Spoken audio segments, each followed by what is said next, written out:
Hi guys, today we will talk about how to change name servers in Hostinger. So let's dive into this method. The first thing is head over to your site, and once you will be on the homepage, take a look on the left side. You will see multiple options. From these, you have to select option domains. Once you will click on it, below you can see the option of domain portfolio.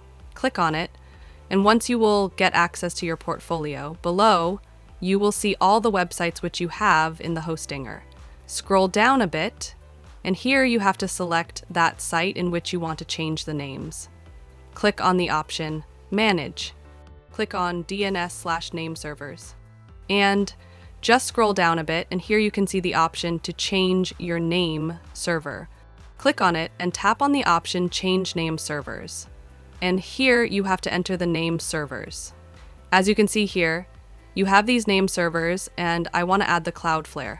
And for adding, make sure you have the correct one, and you have your own reason for changing your name servers. Here, you will see 4 name servers you can add, but I will add these 2, and then I will hit Save after it.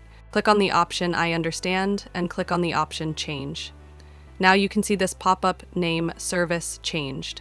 It might take up to 24 hours for the domain to propagate to the new name service, and after it, your name servers will be changed. And that's it.